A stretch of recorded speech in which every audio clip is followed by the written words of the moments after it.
ओम शांति। आज हम सुनेंगे प्यारे बाबा के मधुर महावाक्य। मीठे बच्चे, आत्मा रूपी दीपक में योग रूपी घृत डालो तो आत्मा शक्तिशाली हो जाएगी। प्रश्न: आत्मा रूपी बैटरी में पावर भरने का आधार क्या है? उत्तर: आत्मा रूपी बैटरी में पावर भरने के लिए बुद्धि योग का बल चाहिए। जब बुद्धि योग बल से सर्वशक्तिमान बाप को याद करेंगे तब बैटरी भरेगी। जब तक बैटरी में पावर नहीं तब तक ज्ञान की धारणा भी नहीं हो सकती है। आत्मा में कंप्लीट रोशनी आने में टाइम लगता है। याद करते करते फुल रोशनी आ जाती है। गीत: रात के राही थक मत जाना, सुबह की मंजिल दूर नहीं। ओम शांति। बच्चों ने गीत का अर्थ तो सुना कि तुम बच्चे अब दिन में जाने के लिए पुरुषार्थ कर रहे हो। नई दुनिया में तो रोशनी ही रोशनी है। पुरानी दुनिया में अंधियारा ही अंधियारा है। यह है ब्रह्मा की घोर अंधियारी रात। तुम अभी दिन में जा रहे हो। तो बाप बच्चों को कहते हैं, यह बुद्धि का योग लगाते लगाते थक मत जाना। जितना तुम योग लगाते हो उतना सोझरा होता है। आत्मा रूपी दीपक की ज्योत जो उझाई हुई है वह आती जाती है। उस बिजली में तो फट से करंट आ जाती है, परंतु आत्मा में कंप्लीट रोशनी आने में टाइम लगता है। अंत तक फुल आ जाएगी। योग लगाते रहना है। मोटर की बैटरी भी सारी रात भरती रहती है, वैसे यह भी मोटर है। इनसे अब घृत खत्म हो गया है अथवा पावर कम हो गई है।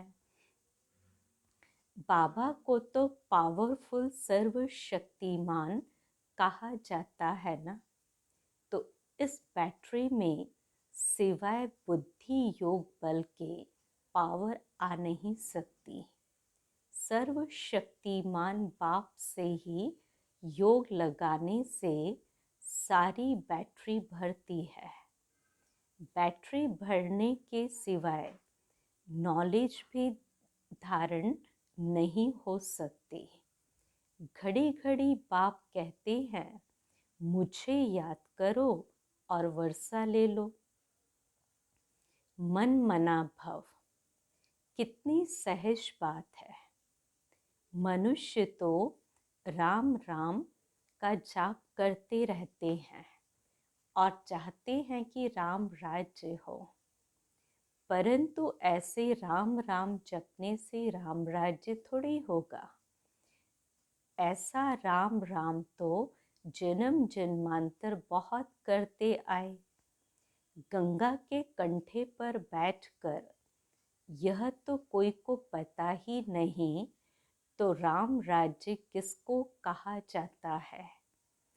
जरूर राम ही राम राज्य बनाएंगे। उन्हों की बुद्धि में सीता राम वाला राज्य आ जाता है। अब उस राम राज्य में तो राम को ही आराम नहीं था। राम राजा की ही स्त्री चोरी हो गई तो प्रजा का क्या हाल होगा। यहाँ भी राजाओं की स्त्री कभी थोड़ी चोरी होती है। यह लोग फिर राम सीता के लिए कह देते हैं। यह बड़ी समझने की बातें हैं। वास्तव में राम तो परम पिता परमात्मा को कहा जाता है। गाते भी हैं, तुम मात पिता हम बालक तेरे। अब मात पिता कौन सा जिसके लिए यह गाते हैं? एक तो है लौकिक मात पिता, उनकी तो यह महिमा नहीं करेंगे। जरूर दूसरा कोई परम पिता है तो जरूर माता भी होनी चाहिए। तो गायन है पारलौकिक मात पिता का। पूछते हैं हु इज क्रिएटर, तो झट कहेंगे गॉडफादर। तो सिद्ध है ना, मात पिता है। इस समय ही दो मात पिता होते हैं। सतयुग में सिर्फ एक ही मात पिता होता है। लौकिक मात पिता होते भी यहाँ गाते हैं कि तुम मात पिता और हम बालक तेरे। इस समय हम बच्चों को बाप द्वारा सुख घनेरे मिल जाते हैं, फिर एक मात पिता हो जाता है। लौकिक मात पिता द्वारा सतयुग की प्रारब्ध में सुख घनेरे मिलते हैं, जो मात पिता का ही गायन है। फिर भी ऐसे बाप को बच्चे याद करना भूल जाते हैं। तुम बच्चों को तो सबको बाप का परिचय देना है कि बाबा आया है। हमेशा शिव बाबा और ब्रह्मा बाबा कहते हैं। प्रजापिता का तो नाम वाला है। शिव बाबा, ब्रह्मा बाबा, लौकिक बाबा, वह पारलौकिक परम पिता, वह फिर मात पिता कैसे बनते हैं? यह बड़ी गुह्य बातें हैं। कोई भी आते हैं तो पहले यह पूछो कि परम पिता परमात्मा आपका क्या लगता है? प्रजापिता आपका क्या लगता है? जब अम्बा भी गुप्त तो यह ब्रह्मा भी गुप्त। यह ब्रह्मा है बड़ी माँ। लौकिक बाप का तो नाम रूप देश काल सब जानते हैं। अब तुम उनको पारलौकिक मात पिता का नाम रूप देश काल ऑक्यूपेशन बताओ। मम्मा भी, यह बड़ी मम्मा, मम्मा की भी यह बड़ी मम्मा, बड़ी मम्मा द्वारा बच्चों को अडॉप्ट करते हैं तो मात पिता कंबाइंड हो जाते हैं। इनको मात पिता अथवा बाप दादा भी कहते हैं। किसको समझाने की बड़ी युक्तियां चाहिए। बड़े बोर्ड पर लिखना चाहिए, निराकार परम पिता परमात्मा को सब याद भी करते हैं परंतु यह नहीं जानते, तो वह मात पिता कैसे हैं? इतनी भी मनुष्यों की बुद्धि नहीं चलती, क्योंकि बातें हैं बहुत विचित्र जो बाप ही आकर सुनाते हैं। आत्मा कहती है, ओ परम पिता परमात्मा। वह भी है आत्मा परंतु सुप्रीम है। सुप्रीम माना परम। वह परम धाम में रहने वाला है। वह खुद तो जन्म मरण में नहीं आते। आकर के हम बच्चों को पतित जन्म मरण से छुड़ाते हैं। पावन जन्म मरण से नहीं छुड़ाते हैं। पतित आत्मा को ही फिर पावन आत्मा बनाते हैं। इसलिए उनको पतित पावन कहा जाता है। मनुष्य तो राम सीता का भी अर्थ नहीं समझते। वास्तव में सब भक्तियाँ सीताएं हैं और याद करती है एक साजन परमात्मा को। तो बाप कहते बच्चे, इस समय सारी दुनिया में रावण का राज्य है, सिर्फ लंका में नहीं। रावण को जलाते भी यहाँ हैं। लंका हिंदुस्तान में नहीं, वह तो बौद्धियों का अलग खंड है। तो इस समय सारी दुनिया रावण के बंधन में है। सारी दुनिया में रावण का राज्य है। आधा कल्प है राम राज्य, तो आधा कल्प है रावण का राज्य। आधा कल्प दिन तो आधा कल्प रात। यह सब बातें बुद्धि में रखने की है। इस समय तुम रावण पर विजय पा रहे हो। जो पूरी विजय पाएंगे वही मालिक बनेंगे। सतयुग आदि में लक्ष्मी नारायण का राज्य था। उन्होंने यह स्वर्ग की प्रारब्ध कहाँ से और कैसे पाई? सतयुग में मनुष्य बहुत थोड़े होंगे, लाखों की अंदाज में होंगे। जमुना के कंठे पर राजधानी होगी।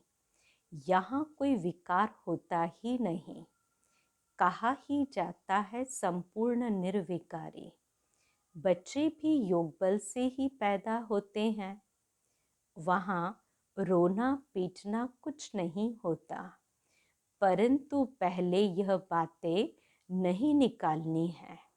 पहली बात ही यह उठाओ कि निराकार परम पिता परमात्मा और हम आत्माएं भी परलोक से आते हैं, तो तुम्हारा पारलौकिक परम पिता से क्या संबंध है? तो नंबर 1 बात है यह। पहले यह बाप का संबंध निकालो तो माँ का और वर्षे का संबंध निकलेगा। एक अलफ को भूलने से ही सब भूल जाते हैं। रावण ने पहले पहले अलफ से ही भुलाया है। फिर अलफ की मदद से हम रावण पर जीत पाते हैं। समझाने की पॉइंट्स तो बहुत है। प्रदर्शनी में मुख्य बात अलफ की समझानी है। अलफ के बाद ही बे ते आती है। अलफ को नहीं समझा तो समझो कुछ नहीं समझेंगे। कितना भी भल माथा मारो, परम पिता है तो पिता से वर्षा मिलता है। बाबा का वर्षा मिला तो वर्षे के हकदार बन ही जाते हैं। त्रिमूर्ति पर समझाना कितना सहज है। ऊपर में बाप खड़ा है, नीचे लक्ष्मी नारायण वर्षा है, यह विष्णु खड़ा है। बाबा कहते मुझे याद करो तो यह वर्षा पाएंगे। और बच्चे कहते बाबा आप तो निराकार हो, आप कैसे वर्षा देंगे? बच्चे मैं इन ब्रह्मा द्वारा देता हूँ। जो आए उनको इस बात पर ही समझाओ। मूल बात ही त्रिमूर्ति की है। त्रिमूर्ति बाप का तो कोई अर्थ ही नहीं। समझाना है कि यह निराकार शिव बाबा, उनको ही ज्ञान का सागर कहा जाता है। फिर यह वर्षा है। अब बाप तो है निराकार। फिर इन लक्ष्मी नारायण को वर्षा कैसे मिला? कहाँ से आया? तुम यहाँ अपने को विष्णु कुमार नहीं कहलाते हो, तुम तो हो बीके। ब्रह्मापुरी मनुष्यों की ही कही जाती है, जहाँ खास ब्राह्मण रचते हैं। सिंध में भी ब्रह्मापुरी थी। यह किसने समझाया? तो कहा शिव बाबा ने। हमेशा बाप दादा कंबाइंड कहना है। कभी बाबा तो कभी दादा बोलेंगे। दोनों आत्माओं का मुख तो एक ही है ना। जब जिसको चाहे वह यूज करे। बंधन थोड़े ही है। तो पहले यह बात कि ज्ञान सागर गीता का भगवान बाप है वह कहते हैं। यह ब्रह्मा विष्णु शंकर तो सूक्ष्म वतन वासी है देवताएं। यह ब्रह्मा तो मनुष्य हैं, जब संपूर्ण बनेंगे तो देवता कहलाएंगे। यह तपस्या कर फिर देवता बनते हैं। तो इन ब्रह्मा कुमार कुमारियों को भगवान सिखलाते हैं ब्रह्मा द्वारा। चित्रों पर अच्छी रीति समझाना है, समझानी बहुत सहज है। यह शिव बाबा और यह वर्षा। यह शिव तो निराकार है, इसलिए ब्रह्मा द्वारा देते हैं। ब्रह्मा द्वारा स्वर्ग की स्थापना। जरूर अभी ही राजयोग सीखते हैं यह बनने के लिए। यह शिवपुरी और यह विष्णुपुरी है।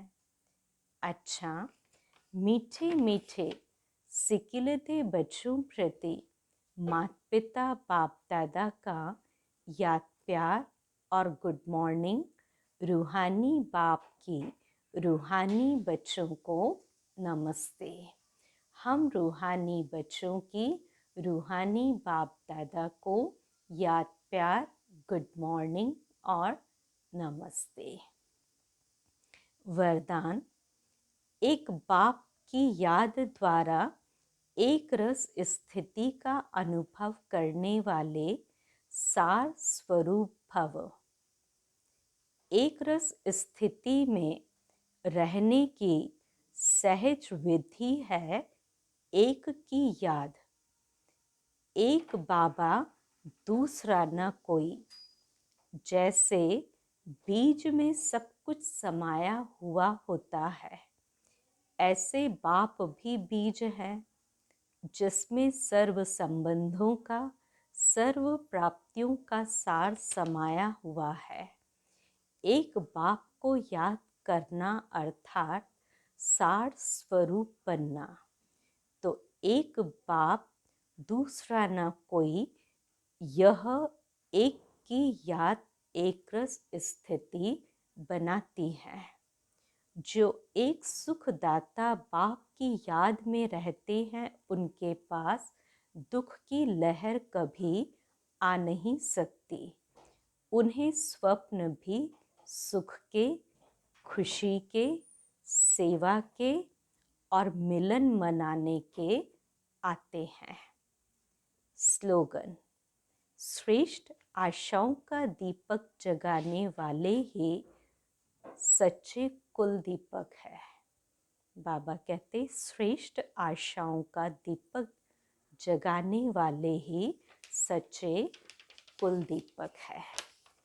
फिर मातेश्वरी जी के अनमोल महावाक्य। परमात्मा द्वारा फर्स्ट लॉटरी क्यों ना विन करे। देखो, बहुत मनुष्य ऐसे समझते हैं कि थोड़ा सा भी पुरुषार्थ करने से हम भी बैकुंठ में तो आ जाएंगे ना। परंतु इन्हों को यह सोचना चाहिए कि परमात्मा बाप आया है तो कंप्लीट वर्षा लेने के लिए, तो स्टूडेंट का काम है संपूर्ण पुरुषार्थ कर स्कॉलरशिप लेना। तो पहला नंबर लॉटरी क्यों ना विन करें, वह है विजय माला में पिरोया जाना। बाकी दो लड्डू पकड़ कर बैठे हैं, यहाँ का भी हद का सुख लूं और वहाँ भी बेहद बैकुंठ में कुछ ना कुछ सुख ले लेंगे, ऐसे विचारवान को मध्यम या कनिष्ठ पुरुषार्थी कहेंगे ना, कि सर्वोत्तम पुरुषार्थी। जब बाप देने में आनाकानी नहीं करता तो लेने वाले क्यों कतराते हो। तब गुरु नानक ने कहा परमात्मा तो दाता है, समर्थ है, मगर आत्माओं को लेने की भी ताकत नहीं। देंदा दे, लेंदा थक पाए। देने वाला देता है लेकिन लेने वाला थक जाता है। तो आपके दिल में आता होगा हम क्यों ना चाहेंगे कि हम भी यह पद पाए। परंतु देखो बाबा कितनी मेहनत करता है, फिर भी माया कितना विघ्न डालती है। क्यों? क्योंकि अब माया का राज्य समाप्त होने वाला है। अब माया ने सारा सार निकाल दिया है। तभी परमात्मा आते हैं जिसमें सब रस समाया हुआ है, जिससे सभी संबंध की रसना मिलती है। तभी त्वमेव मातश्च पिता आदि आदि यह महिमा उस परमात्मा की है। तो बलिहारी इसी समय की है जो ऐसा संबंध हुआ है। अच्छा, आज के अव्यक्त इशारे की पॉइंट को हम लेंगे। 15 तारीख है। पवित्रता सुख शांति की जननी है। जहाँ पवित्रता है वहाँ सुख शांति की अनुभूति अवश्य होगी।